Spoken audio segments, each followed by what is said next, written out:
tear, it falls and hits the ground. A tree, it falls without a sound. A bird, it calls and sends you home. A man, he sits in the cold all alone.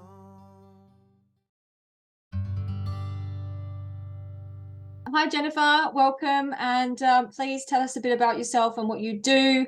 I love the retreats and all that. Please tell people about it because it's just amazing. Sure thing. My name is Jennifer Kaiton, and I am living currently in the Seattle, Washington area in the United States. I attended my first Return to Zero retreat. So Return to Zero is a nonprofit started by a woman named Kylie Hainish. And 2015, a friend said, "You've got to go to this. You have to." A friend who'd also lost her baby. And I was nervous. I was scared. It cost a chunk of money. And she said, "No, just crowdfund, go for it, do it." So I was able to crowdfund, able to go to this beautiful retreat. And it just was lovely. It was a space where I could nourish my body, my soul, my spirit, and connect with my babies and with other moms who've also gone through very similar experiences.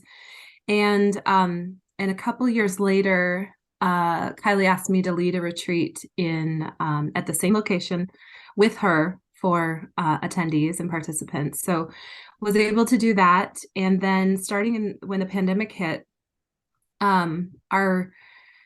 everybody went online.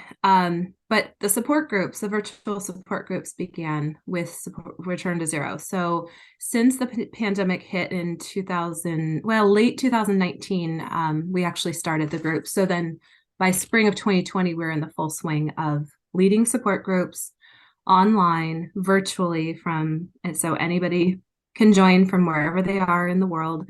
And so our support groups are very inclusive of any type of loss. So we have pregnancy infant loss for the birthing parent. We have pregnancy infant loss for couples. We have TMFR groups, so terminating for medical reasons. And we have early miscarriage, so any loss. And actually, I don't want to say early miscarriage. It's early pregnancy loss, which encompasses a whole lot of different types of losses before 12 weeks gestation. And then recurrent loss and infertility, people experiencing multiple losses or even facing infertility journey. And then we also have retreats about twice a year still. Right now, they're geared towards women only, or as people who identify as women or feminine, female. It's so hard because we say we're inclusive, but we don't also want to exclude anyone who's not identifying on the binary. So anyway, so that's what we're doing. That's what I'm doing, and I also am helping moderate workshops or setting up workshops, running them behind the scenes, but also webinars we're moderating. So a lot of Return to Zero is the family facing, supporting families as they're on their journey towards parenthood. And then the other side of it is also really getting to those medical providers, social workers, counselors, hospital workers, anybody who is helping families like us. So we have a meetup once a month for medical providers. We have webinars that happen. That way, the people who typically don't know how to support us beyond the physical, beyond, "Oh, you look good, you're ready to go," or whatever, you look fine, but then mentally, how are we supposed to move forward? How are we supposed to live with this? It just happened, and whatever it is, early miscarriage, a stillbirth, an infant, like whatever it is. How do we support these families?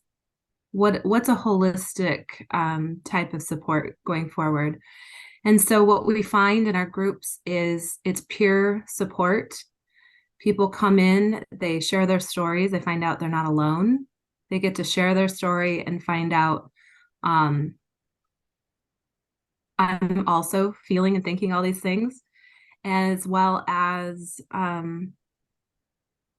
my favorite is like the groups just gel into sometimes, not always, but most times these groups just gel into a group, and they've shared so much, they've been so vulnerable. And this is what happens at the retreats too, where it's like, oh gosh, I hate that this happened to me, but my God, thank God these people are here, and I've found like-minded support. And that in itself is very, very healing, because we just can't go it alone. We can't do this in isolation. Yeah, I've heard so much of that. Like a lot of women, they say, this is the worst club with the best members, because we all just love each other. Like we know what we're going through. We know we've got this amazing connection, and it's amazing how all the emotions are pretty much the same in terms of, what they are. It's just varying degrees, of course, depending on whereabouts you are in that loss journey. But it's, we can really truly connect and become almost like a family, like a Yep. very sad family, but a family. Yeah, no, it's so true. It is as we say, or of how what I've found personally is that they're just people who get it. I don't have to explain anything. If I'm triggered in my grief, fresh out of a loss, I had friends who just got it. If I'm parenting after loss, I have friends who just get it. So along the way, um, I feel so lucky to have these people, and that's what we're cultivating, I think, in our groups is lifelong friendships, especially at the retreats too, lifelong friendships and community of people who just get it and understand the uniqueness of these types of losses, because society, and it just sweeps it under the rug, unfortunately.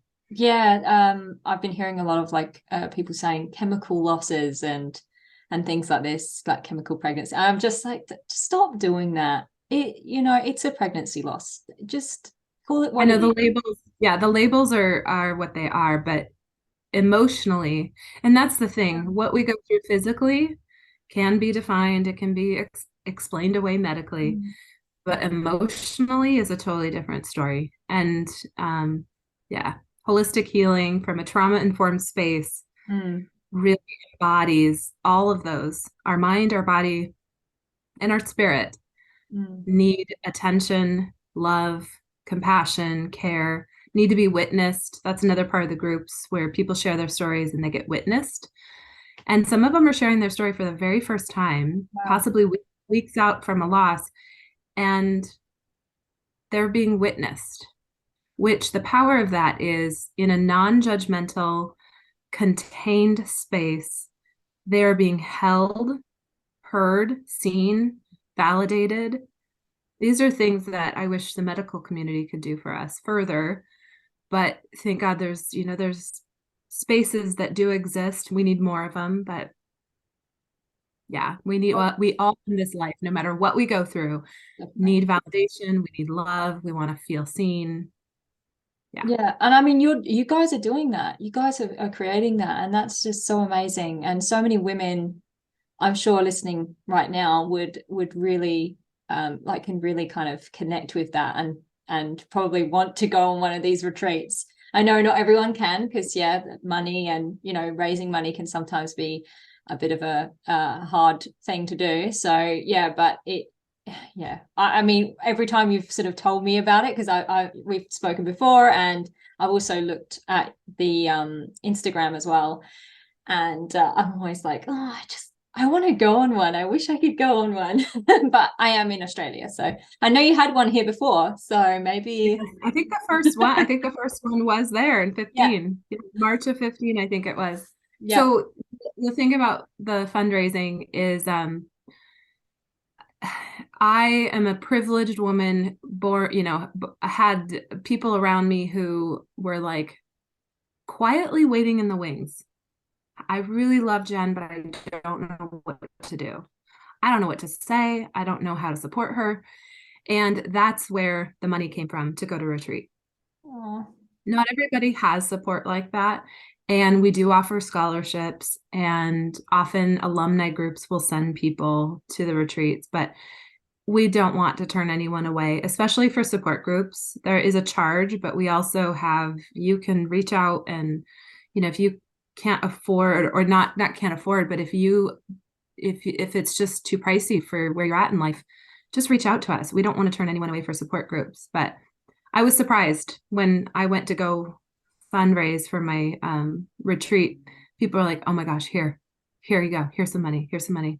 And I was able to it really felt like love, people going, okay, here's a way for people who can also fundraise and get help from their community. Yeah, I think it's one of those things, like a lot of people don't know what to say, they don't know what to do, but they still want to do something. They still want to help you. And you're right, like that is one way that you can kind of be like, yes, you can help me this way. But yeah, there's it's a very tricky thing for family and friends, I think, because if they haven't actually gone through it, it's like you said, some people just get it, and I'm sure at those retreats you have moments where you just sit and it's quiet and no one says anything, because there's no need to, because you all know how you feel and you have this kind of understanding. And so many women say, oh, I just wish that I could just sit silently with people. So it's, yeah, what you guys are providing is just so amazing. Can we go a bit more into your story, so people can know more about you and what your journey has been? Sure thing. So as long as I can remember, wanted to be a mom, surrounded by big family. And I thought, okay, I'm going to get married and I'm going to have kids by the time I'm 35. This is a great plan. And so got married at 30 in 2008. By 2009, we found ourselves accidentally pregnant, surprisingly.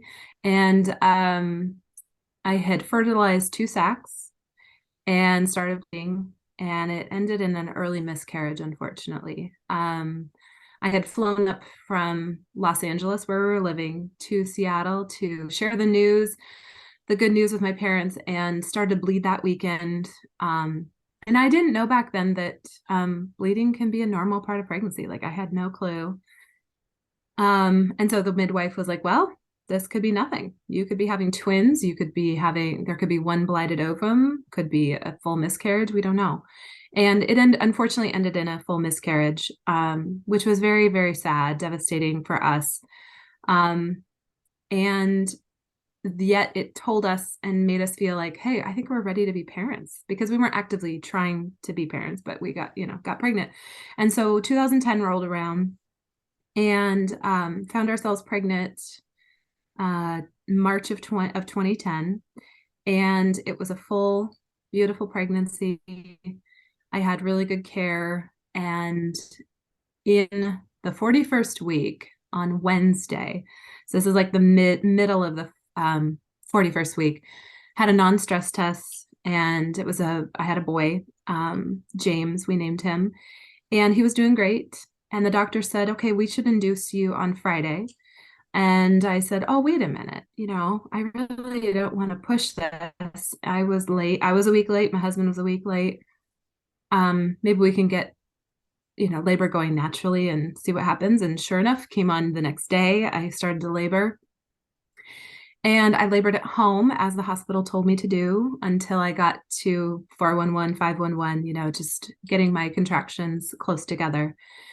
And unfortunately, by Saturday, I was in full labor, and my water broke. It was meconium stained. So James had a bowel movement inside of me. And so we rushed to the hospital, and there was no heartbeat. So I think what happened was he likely passed away sometime on Thursday to Friday, most likely. I thought I felt him move, but when you're in full labor, it's hard to tell because your uterus is contracting like crazy. So our lives were upside down, inside out, as you can imagine, as a lot of your listeners will understand. And let's see, what did they do? They pumped me with Pitocin. They wanted to open me up. They gave me an epidural. It didn't work because there was an infection that they still had yet to find. And thank God I was okay coming out of it, looking back. So I had a C-section the next day on December 5th, which is the day we celebrate as his birthday now. And James was beautiful, gorgeous little baby boy, 8.2 pounds, 21 inches, looked like, had a long body like my husband and my face. And we got to spend time with him. We got pictures of him. Family got to meet him. But I was very much in shock, physically, emotionally. So I think I was in freeze for a while. I was in shock. And we had to make all those decisions of like, gotta go to a funeral home and talk about cremation. And in the days after, when my milk's coming in, I mean, it is so messed up what we go through, thinking that, for me, thinking like I'm gonna have a baby, and then I didn't have a baby. I didn't bring him home. You know, he's in the morgue at the hospital. So absolutely, absolutely devastated. And I was on maternity leave at that point for my job. My husband was out of work, unfortunately. And here we are. And then people asking us, hey, where's the baby? What happened? And it's like, having to tell family and call family and all that. So after that, we went into a deep sorrow, of course, and I was laid off a few months later from my job. And my husband was up for a job. And we said, okay, if you get this job, let's stay in Los Angeles. If you don't, I think it's a sign that we're supposed to go north and go, because we had been talking about maybe moving to Seattle. And sure enough, they laid off like half the workforce at this company where he was up for a job. So we ended up moving to the Seattle area in 2011, moved in with my parents, who have a nice home, and we could recover somewhat from what we've been through and look for work and rebuild.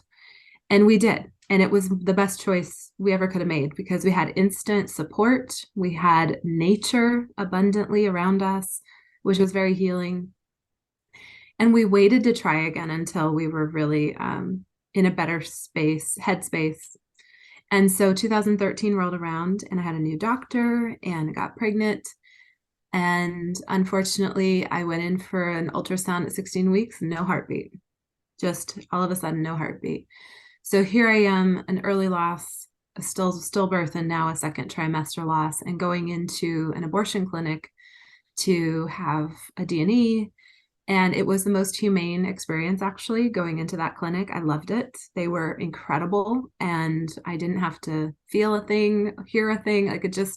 They took good care of me. And I kept asking the doctors, even there at the clinic, why? Why is this happening to me? Why? So 2014, pregnant again, excited, but very, very nervous. And so I went in for a routine check at about 15 weeks. And to my surprise, another no heartbeat appointment.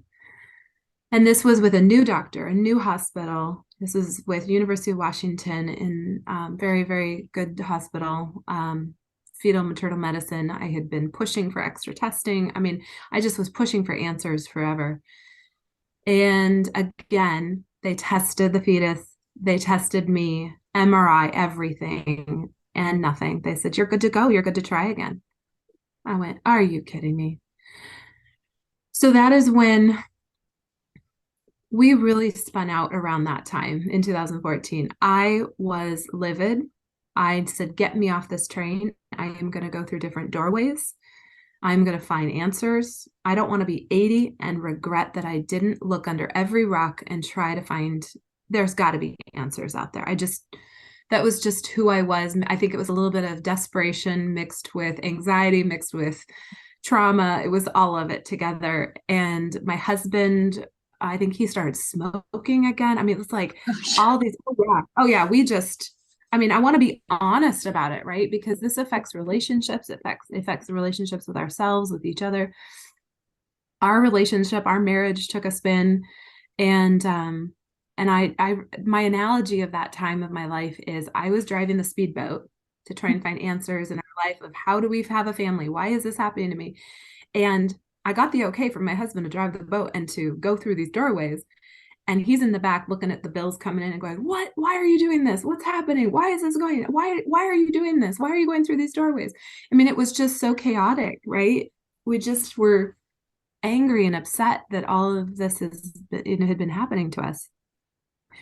And so I ended up leaving my job. Actually, that's when I went to the retreat. So 2015, went to the retreat, and then I started fertility acupuncture. And I learned a lot about my body. I learned that I was very much out of whack in my cycle. And I was surprisingly getting pregnant. So I was actually a very fertile woman getting pregnant at a time when hormonally I probably shouldn't have been. So she really, really helped me. This incredible woman, Christina Jackson of Tiger Mountain Acupuncture here in just north of me in Issaquah. Amazing woman. I saw her for 3 years, and she recommended for nutrition that I go see a naturopathic fertility doctor. And so I went and did that and learned I had the MTHFR gene variants, that my thyroid needed support, because she just was looking at everything from a different lens. You know, there's nothing wrong with the doctors I'd seen before, but they were looking at me from one lens, and I just needed a different perspective. I needed somebody else to look at me from a different angle. And so she really helped support my body. She even worked with my husband for a little while. And then she said, okay, well, whenever you're ready to try again. I was like, okay. She said, I want you to see this guy, Dr. Daniel Gavrila, who is a fetal maternal medicine specialist, perinatologist in blood clot disorders. He just thinks outside the box. He's well known, and go have a consult with him. So at that time, you can imagine I had like all my paperwork. I was like self-advocacy, nervous Jen going in, and he was so cool and calm. And he sat with me for over an hour. He'd read my charts. He said, I've seen thousands of women like you. I know exactly what's happening with you. Here's the solution. And I was floored. It took me almost a month to digest his information and really take it in and believe it, because I mean, I've been going for so many years with losses. And so I was just floored.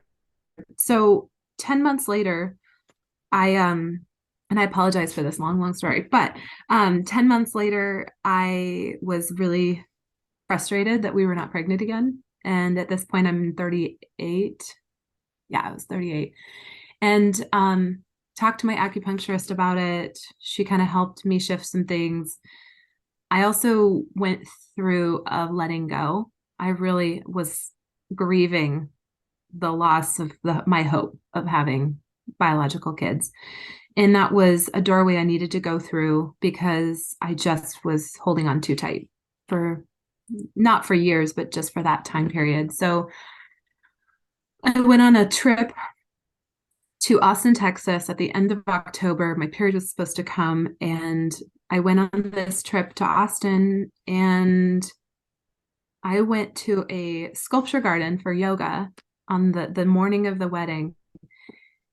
And my period was late, like by a couple days. I'm like, okay, well, just noticing, but no big deal, right? And then went to this yoga class, and I was the only person who showed up on a Saturday for yoga. I'm like, okay, private yoga class in the sculpture garden in Austin, Texas. It sounds amazing. And once I was done with the yoga class in Savasana, I closed my eyes and saw like a highlight, kind of just like an outline of a round head, like a keyhole, like an old fashioned keyhole, like the round circle on top with like the triangle underneath. And I thought, oh my gosh, what is this? And it was a big bright one with multiple ones behind it. And I went, oh my gosh, it felt like the feeling that I got was, this is a being coming to you. This is something coming to you. And I'm like, okay. And then I brushed it off as like, oh, Jen, you're just crazy yoga lady in Austin, Texas. So I looked around, and then I closed my eyes, and there it was again. And so I went, okay, just noticing whatever this is. And so I got up, said goodbye to the instructor, walked around the sculpture garden. I still hadn't seen the sculptures, and they were all sculptures of mothers with their babies, families. And I got chills on the back of my neck. And I realized at that moment that I was pregnant. Like, I just knew, and I was. I tested and was like, oh my God, this is it. It was the most out of body experience. One of the most special moments I've ever had. And my pregnancy with my living daughter, she's 5 now, that was magical. It's all magical. It was very much anxiety ridden. The whole thing, I was a mess, but my daughter's energy was, Mom, it's fine. I got this. It's all good. Mom, don't worry. And she's still that way. So so she was born via C-section from this amazing doctor who brought her into the world. I had to do Lovenox injections every day, like blood thinners and stuff. And she's a total miracle. There's not a day that doesn't go by that I look at her and go, you're here. You're here. I can't believe you're here. I get to be your mom. This is amazing. And we always wanted 2 kids. So we tried again. And 2019 got pregnant easily and then lost it at 10 weeks. Same doctor, did everything right. And that was that was 2019. So 2009 to 2019, 6 pregnancies, 10 years. I went, I'm done. This is not worth my mental and physical health anymore. Like, I just can't do it anymore. So we closed the door on those 10 years. And yet I still look at, 2 bio kids or, families that have 2 kids. And I go, oh, it'd be so nice. I wish I could. But you never know. You never know what can happen. But that's where we're at. We're kind of at peace with where we're at. And thank you for listening to my very long story. But it's important because I chose to lean in to all of that sorrow and all of that pain that was coming my way. And I don't know why. It just is how I was built. This doctor like, I think you clot when you get pregnant. This is the constitution of who you are. And unfortunately that was it. So, yeah. Yeah. No, don't be sorry. That, your story is so just, amazing. And you're such a warrior woman to have gone through all of that. And I think, we all have to make our own calls, depending on what we've gone through and what's going on. And I think, 10 years is a long time, and to sort of go through so many different losses and then have a beautiful daughter as well, and we have to give that energy to them. I said to my husband after our second loss, I said, look, I want another baby, and I just, like, I want to try and make it happen. And I was like, but if we try again and we lose one again, I said, I don't know if I can, like, do it again. So yeah, I'm praying that this one is born healthy and fine, because otherwise I think I'll have to stop because I have 3 kids to look after and I can't be a mess. But I definitely feel it. But yeah, I know what you mean. Like, it's amazing as well, and it doesn't matter how many you have already. You look at those families with like 9 kids, or like for me, 9 kids, I'm like, oh my gosh, like, I want that. Like, I want to have that many. I want to have so many. I want to have like a table full. I want it to be so loud. People come in and go, what is going on in this house? And then they just see this big family just sitting together. That's what I want. I don't know if I can do that. Probably not. My body is not, it's had enough in some respects. But I'm still going. It's so hard to reconcile what we would like, what we want, our dream, versus what we're capable of bringing forth, especially when we're dealing with nature and with our bodies and so many unknowns and things that are out of our control. It's a maddening process. So you are not alone in feeling everything that you're feeling. Yeah. And my mom was telling me as well that she started going through menopause at like 42 or something, and my nan did the same. So I'm sort of like, okay, I'm gonna just prepare myself for that possibility, because if that's happening to the women in my family, then I've got to kind of be prepared that could happen to me. Might not, but it could. And I'm turning 30 this year, so and I can barely manage, like, to get pregnant every 2 years, and like, because I've got 3 now, and yeah, obviously I lost 2, and this one's taken longer than the usual 2 years. So I know I'm probably not going to make the 9, but the hope is still there. I'll still hold on until I go through menopause and I have no more periods. But yeah, it's a maddening journey, and I think I totally resonated with you with the doctors, like, oh, well, you can just try now, like, your body's fine. That got me so much, because when I had my first loss, they had a look in there and they were like, oh, everything's healthy in there, like your womb looks amazing and your egg, like your ovaries look amazing and all this rubbish. And I'm sitting there and I'm like, I just lost a baby and you're saying how amazing my body looks. Well, it's obviously there's something going on, because I just lost a baby. Like, what are you talking about? And then I lost the second one and I had the same thing. It looks amazing in there. It's like, just be quiet. Yeah.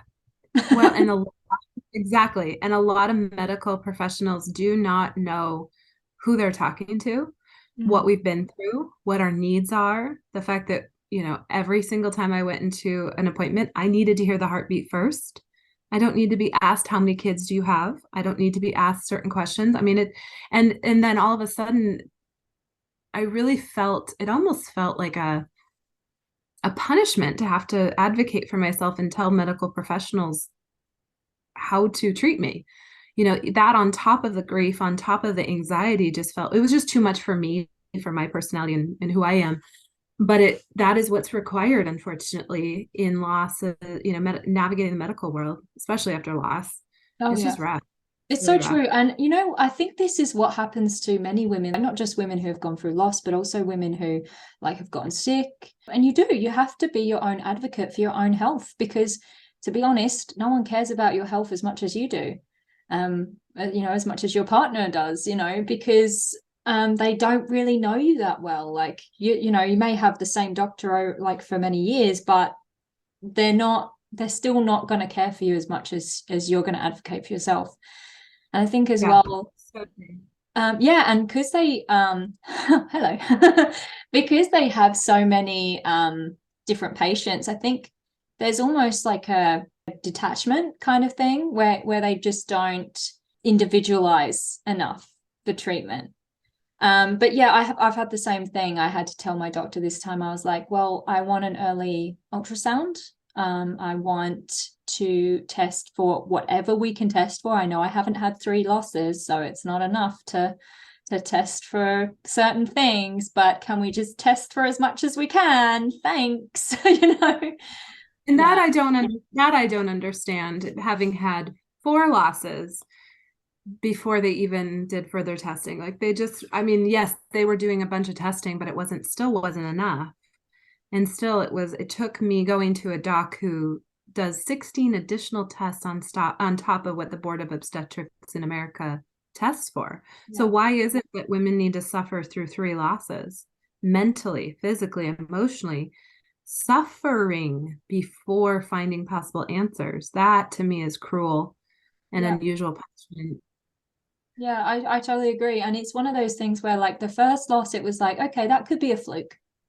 Okay. But then the second loss, it's like, well, it's happened twice now. Can we please do something about it? I mean, I think 1 loss is enough. Like, if a woman wants to look into her health, then she should be able to look into her health. But yeah, they're very, hesitant to look into anything for you. And I think that is pretty appalling. Yeah. And I found I have that MTHFR thing. I don't know if you said, I think you said, did you say you have that one? Yeah. So I'm like, okay, great. I mean, I'm still having some folic acid foods. I'm trying to not have too much, but everything has folic acid in it these days. It's really hard not to eat. You have the methylated version, right? Do you have the methylated folic acid? Oh, so I'm not. So I have gone for not taking. For the first 3 pregnancies, I didn't take any multivitamins at all. And what I did was try and keep my levels okay through diet. So I was just kind of, and I didn't know about the folic acid thing for the first 3 pregnancies. So I was just eating, but I was always very low in iron. And then, moving into this pregnancy, obviously I'm being a bit more careful because obviously I had the 2 losses. So I don't know whether that was down to the folic acid or whether it was down to something else or what. Obviously I have no answers, just like most women. We don't get answers. So for me, I'm just kind of like, well, I don't know what made a difference. I know I had 3 healthy children who were born and breathing and everything, and I had folic acid then, so I must be able to have a certain amount. So I've just kind of been having a tiny bit, not having a lot, and just keeping an eye on movements and things like that. But it's not, there's just no real cut and dry, do this and it'll be successful and everything will be fine. And I think that's the worst part, because you're always like, okay, what can I do? What should I do? Could I have done something differently? And my husband always says to me, he goes, if you knew that a slice of bread would, mean that would be the end of the baby, you wouldn't have that slice of bread. He's like, so you're not going to do something on purpose to hurt the baby. So no matter what happens, if you do lose the baby, you've got to kind of accept it as you didn't want that. And you didn't make that happen because you wouldn't make that happen had you known. And I was like, okay. So I think a lot of it, like you said, it's mind health. It's not just physical health. But again, I think we all need to think about our physical health as well, because when I went into the doctors and they had a look at everything and said I was healthy, I actually had a few more issues after having given birth to the blighted ovum egg thing, and I was like, well, I'm having these extra issues now. So I think we need to just remember that, like, it's still a postpartum, it was still a delivery, and we still have to kind of deal with the physical things, even if we're quote unquote ready to have more babies. Right. Exactly. And Leila DeFloria was my naturopathic fertility doctor, and her practice was called Fertile Path. And, when I go into it, when I first met her, I'm like, oh, fertile, like fertility, right? No, she would come in and ask me, hey, Jen, what are you doing? Like, what's going on in your life? How's your family? What are you doing for fun? She was actually cultivating, her whole practice and picture was living a fertile life. Embodying a fertile life. Living a life that's not just nourishing foods and, being healthy. It is also, what are you doing? How's your sleep? What are you thinking? How are your friendships? What's bringing you joy? What are you doing to bring yourself joy? What are you doing to help other people? Like, whatever it is, what's your whole life look like? And where's the joy, and where's that fertile life or fertile path that you're leading, And I thought, oh, that's so good. That really helped me reframe things at a time when everything became very narrowed and focused in finding answers. She kind of go, hey, don't get too narrow. Remember, there's a whole life there that you're living. It's not just about having a baby. That's so beautiful, and it's so true. And it's like you said in the beginning of this interview, you forget and you kind of get pushed away from your partner and from life sometimes, and those relationships, because you get so head up about and sort of one directional of what you're going for, and that drive to get, like, make it happen, like have this baby, that you forget kind of everything else. And even when you're going through the loss as well, like in that moment, and if you do give in to those feelings, I certainly did after the first loss, you can get lost in it just for a bit, and you don't see anything else. There's like blinders on, and you just switched off. Was there anything that you did to sort of reconnect with your husband, to like just rekindle things? Yeah, I think the two of us kept, something that has really helped us is our level of communication. We're just open. We're very honest. We we turn towards each other as a term of just, hey, turning towards, an act of turning towards each other. We have mornings, most mornings we sit and have coffee together in our coffee room, and no electronics. We might play some music, but we just sit and talk for an hour, half hour, whatever it is. But it's our time. We always look forward to it. We always put an effort into making it happen. And it's our time to connect with each other. It's a time when I can bring something up and say, hey, I've got this project or something I'd like to do. What do you think? Or he might say, hey, I had this thing happen and I would love to talk about it with you. It's a time when we can be vulnerable with each other and open, and we have energy to listen to each other. We're not distracted. It's amazing. And Josie might be having her breakfast. Sometimes she joins us for coffee time, and then we talk with her. It's just like a family time, right? So that has seen us through. But also, I would say the most important thing has been our individual support. At first, we were doing the like, oh, I'm empty and I'm broken and I need to lean on you. But he was empty and broken. So an empty vessel can't fill up an empty vessel. And that's what was happening with us around 2014, was enmeshment and just this unhealthy leaning on each other, when what we really needed to do was do this and realize that we were both very broken after what was happening and what we'd been through, and finding our support. I needed to find my own support, and I did. And he needed to find his own support, and he did. And our own daily self-care, our own physical, mental, spiritual support, whatever that looked like. For me, it was journaling, it was therapy, it was massage, it was time with friends and family, talking to those friends who just get it. It's holistic. Good nutrition, whatever, swimming with my mom. And my husband's he looked different, his has been actually, I think, a little bit more prolonged, my journey, compared to his, because this is incongruent grief. We grieve differently because we're individuals, we're different people. And so he grieves differently than I do. And he is more of a introvert, he's more of a like internal guy, processing internally, processing through shared connections with other people, sometimes therapy. So he's got his own process and I've got mine, but I think that's helped us the most. Yeah, no, that's so good. Yeah. And I think as well, like there's a lot of things that happen within a relationship when there is loss, because obviously there is that difference. And sometimes the partner isn't grieving, and sometimes the partner is, but in their own way. And yeah, it can be a very tricky time. But you're right, you can't, if you've got two empty cups, you can't fill each other because you're both empty.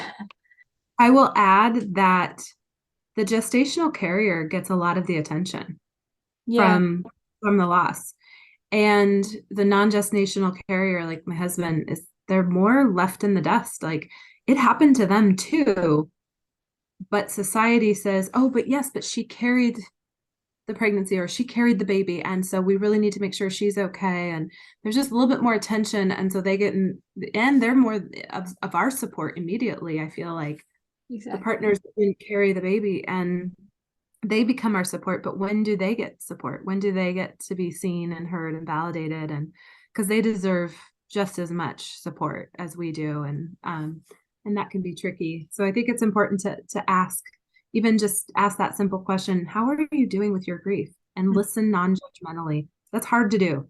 Yeah, and if they're feeling it, then yeah, try and be a good ear for them. And if they're not feeling it, you've got to try and be okay with that.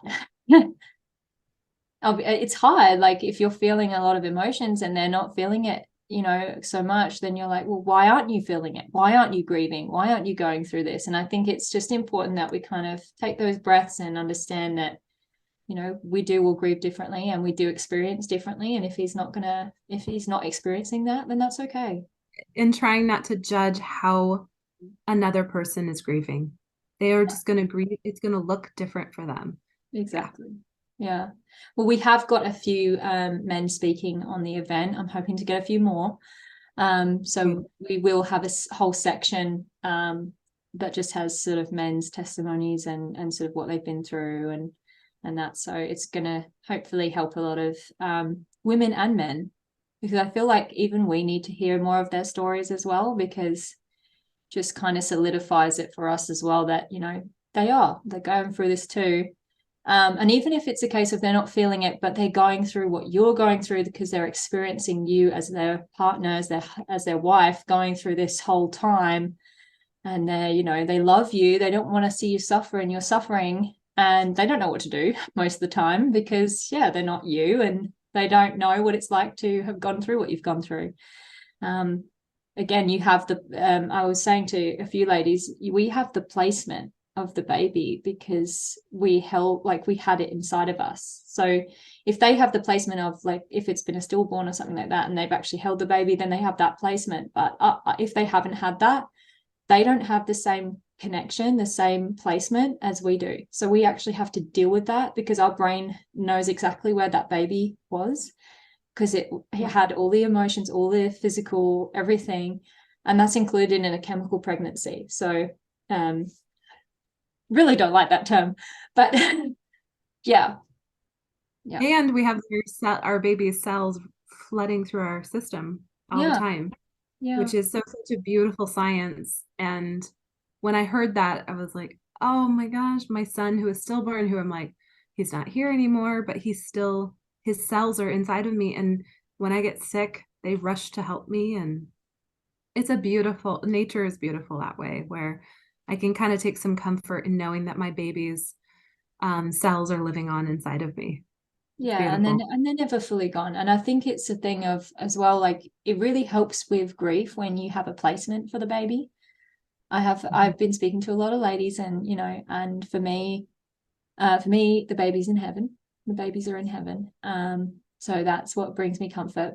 But then, you know, people have different placements. Have you got a placement? That's a great question. And we cover this in our support groups, where people are coming from all different beliefs, religious backgrounds, right? And it doesn't matter where you come from. It's no matter what, this type of loss will shift you in some form or fashion.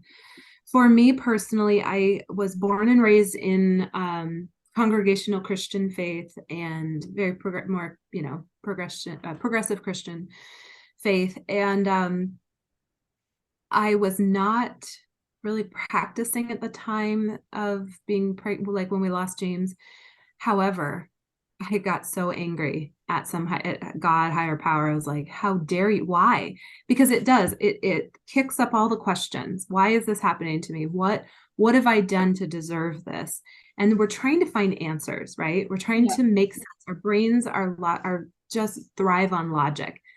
And this stuff doesn't make sense. So I would say, you know, over time, for me personally, what's happened is I was broken open, and I feel like a lot of whatever I was born with, my sentient, clairvoyant talents were kind of opened up.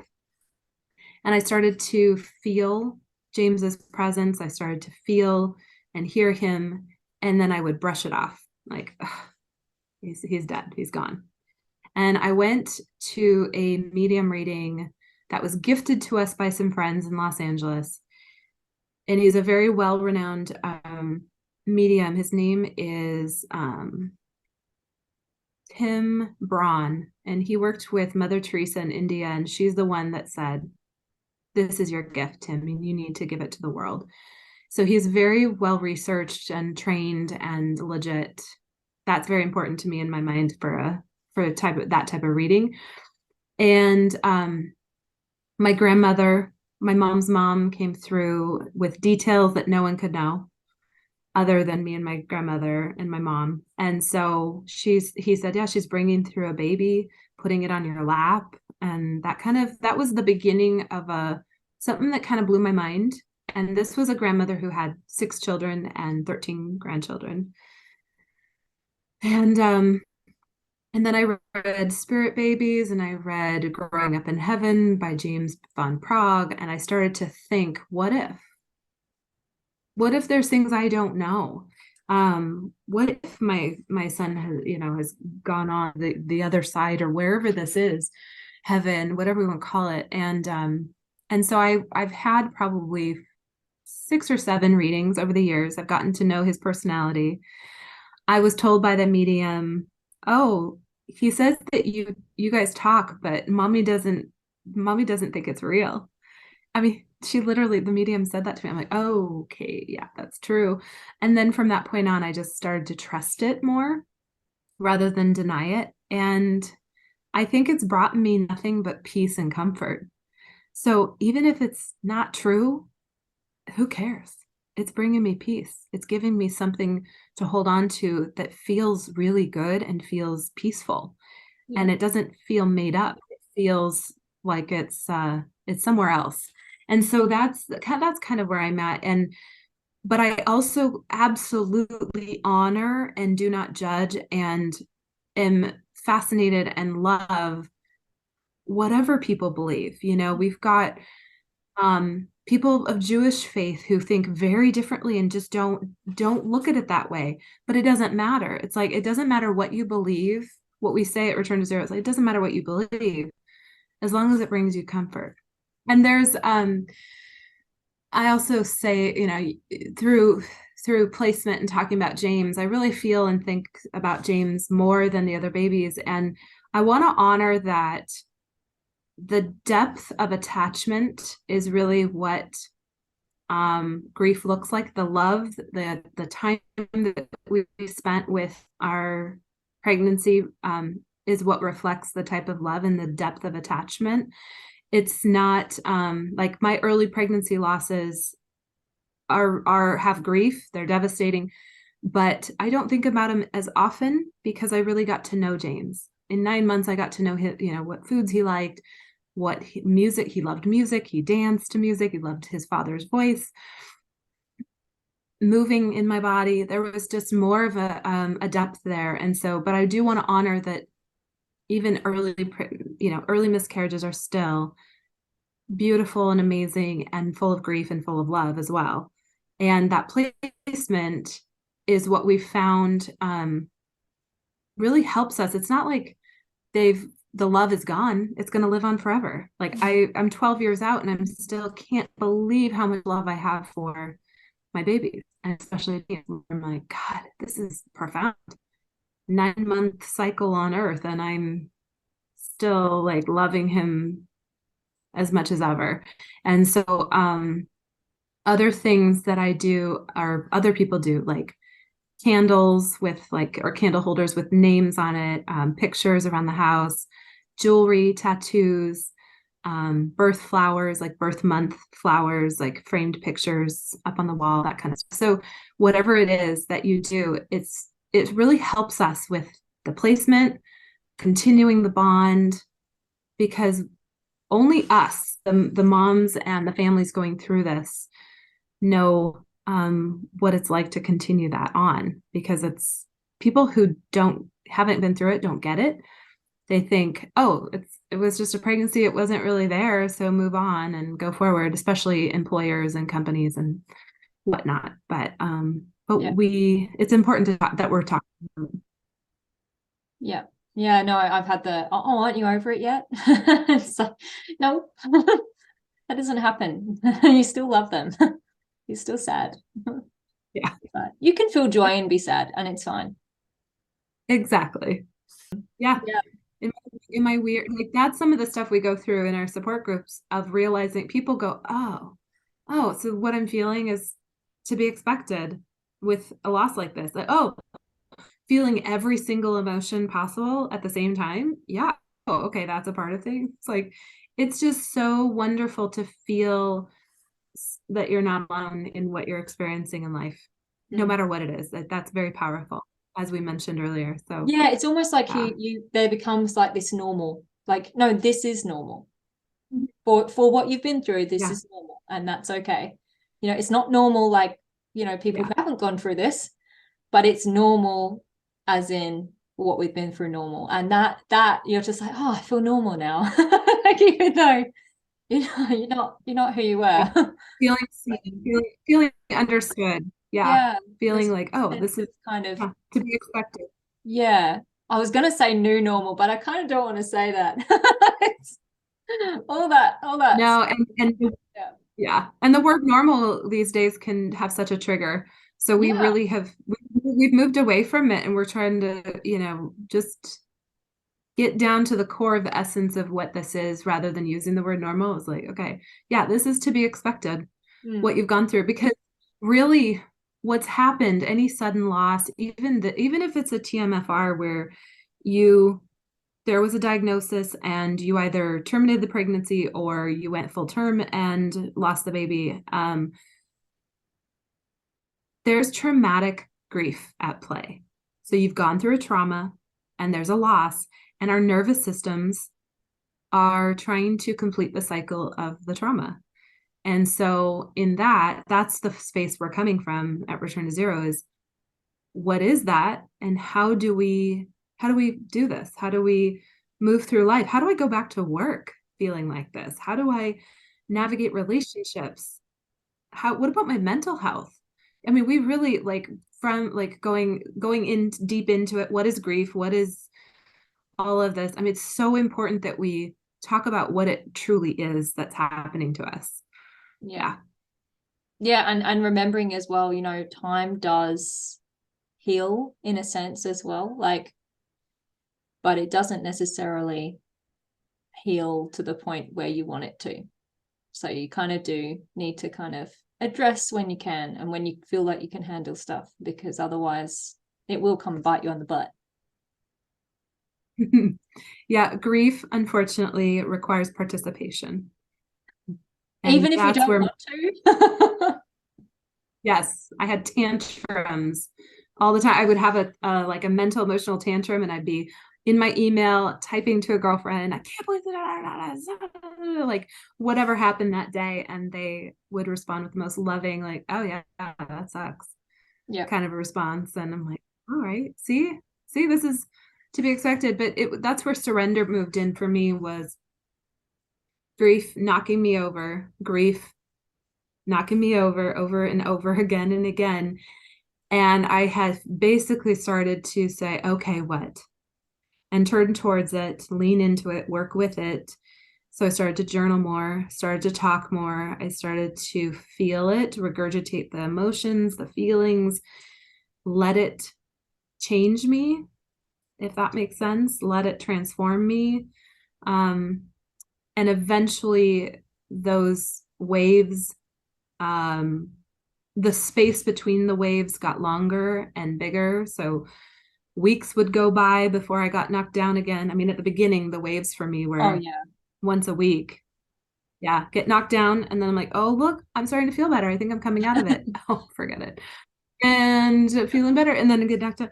And then 3 months would start, after about a year or so. For me, it's my own journey. So everyone's different. But yeah, all of a sudden I would have 3 weeks in between, and then I'd have a month in between, and then I had 3 months.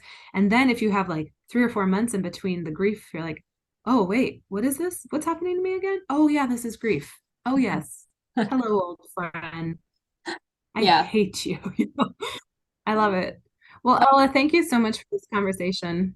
Thank you so much for joining me and talking about all of this. It is so healing, and it's so important as well to just spread the word and get more awareness and just acceptance and understanding, because like you said, you have to participate, and at some point you're either going to get forced or you can be willing and just kind of allow yourself to feel what you need to feel, and that's okay. Yeah.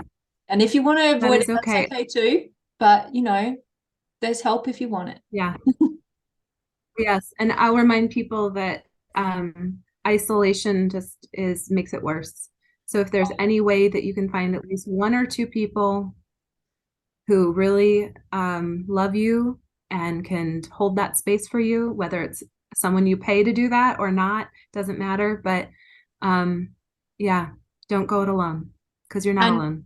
We'll be linking you guys down below. So, check out the groups, check out the different things that they have going on. And, if you want to participate if it sounds amazing. You can always rewind and listen to all the amazing things that they're doing. Thank you so much again, Jennifer, for joining me and telling us all about the retreats and the amazing work you're doing, and just a whole lot of love to you and to your girl and to your husband. Hey, you too. Thank you. You as well. Yours. See ya. Bye. Please note that all speakers, including experts and professionals, express information, views, and opinions that should not be used to diagnose, treat, cure, or prevent any medical conditions. If you have a medical issue, please consult a qualified professional. Speakers voice their own views, opinions, and conclusions, and they may not reflect the views, opinions, and conclusions of other speakers. Ella Rose, The Joy of Sunflowers, and its sponsors may not endorse all or any of the views, opinions, or conclusions expressed.